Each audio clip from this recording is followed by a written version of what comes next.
لیکن یہ کہ یہ ایمان ایکچولائز تب ہوتا ہے جب اوپر سے نور وحی اترتا ہے، تب وہ نور فطرت جو ہے بھڑک اٹھتا ہے اور نبی کا بھی سینہ ایمان سے منور ہو جاتا ہے۔ تو وَلَٰكِنْ جَعَلْنَاهُ نُورًا، ہم نے اس قرآن کو بنا دیا وہ نور جس کے ذریعے پھر ہم ہدایت دیتے ہیں جس کو چاہتے ہیں۔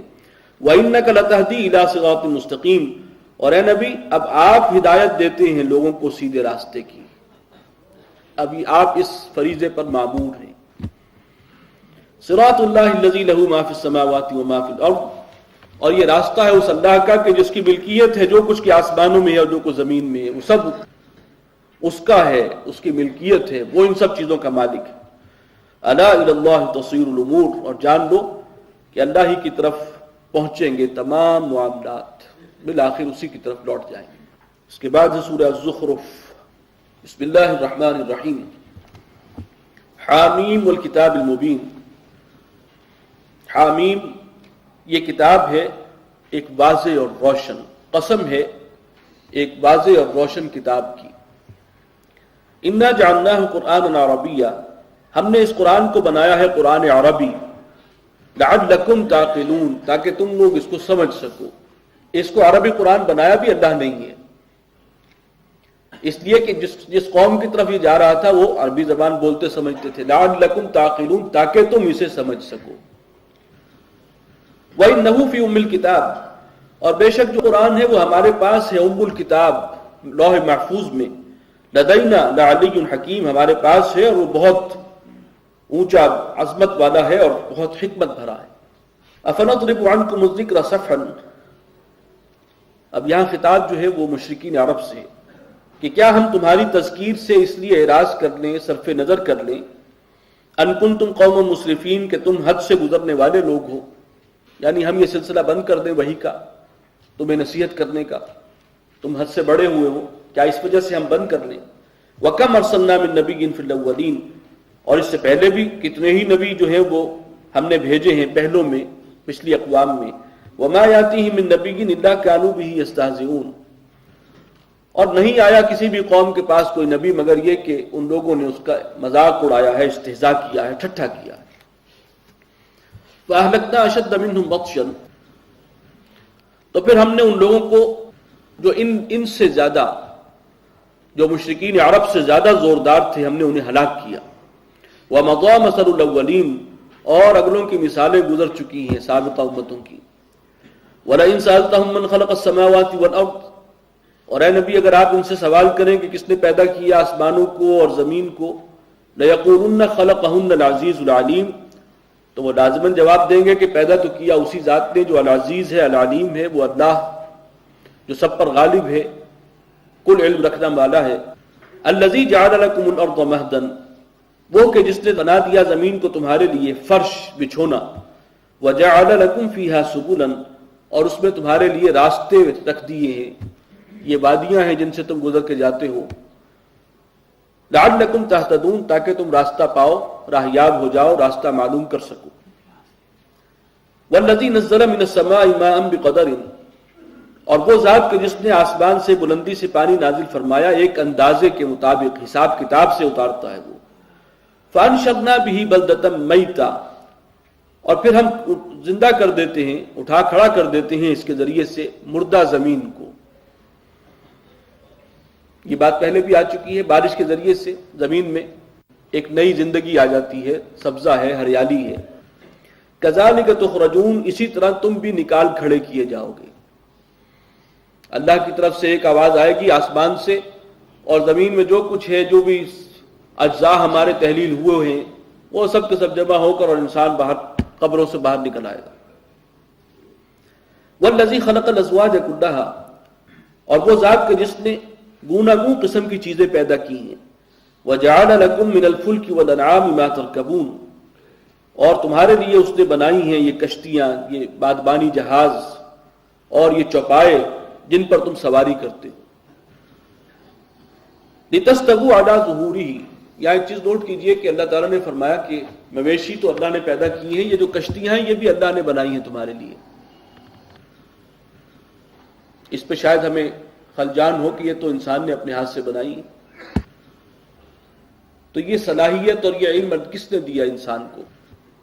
یہ پوٹینشل نالج کہاں سے آیا جس کی مدد سے انسان نے جو ہے وہ اللہ کی بنائے ہوئی جو مخلوق ہے، یہ درخت ہیں، ان کو کاٹ کاٹ کے تختے بنائے ہیں اور پھر اس طریقے سے وہ ایک جہاز جو ہے وہ تعمیر کیا ہے. تو یہ بھی اصل میں اللہ تعالیٰ ہی کی خلاقی کے نمونے ہیں. اور اسی کو اگر آپ آگے قیاس کریں گے تو اب جو سائنس اور ٹیکنالوجی کی ترقی کے نتیجے میں جو بڑے بڑے کیریئرز بنا لیے ہم نے، ہوائی جہاز اور سپر سونک بھی ہیں اور یہ جیٹ ہیں وغیرہ، یہ سب بھی ایک اعتبار سے اللہ تعالیٰ ہی کی جو تخلیقی صلاحیت ہے اسی کے شاہکار ہیں، کہ وہی علم جو انسان کو اللہ نے دیا تھا، وہ علم الاسماء، وہی ہے کہ جو انفولڈ ہو رہا ہے، وہی پوٹینشل ہے جو سامنے آ رہا ہے، اور وہ اللہ کا دیا ہوا وہ علم ہے، اس کی وجہ سے انسان، وہ صلاحیت ہے جس سے انسان یہ کچھ بنا رہا ہے. تو یہ سب اسی کی نعمت ہے. ان تمام چیزوں پر اگر انسان کو یہ توفیق ملتی ہے یہ چیزیں بنانے کی، نئی سے نئی ایجادات، تو اس پر اللہ کا شکر واجب ہے. لِتَسْتَوُوا عَلَىٰ ظُهُورِهِ، تاکہ تم ان سواریوں کی پیٹھ پر بیٹھو جم کر. ثُمَّ تَذْكُرُوا نِعْمَةَ رَبِّكُمْ إِذِ اسْتَوَيْتُمْ عَلَيْهِ، اور پھر اپنے رب کے احسانات کو یاد کرو.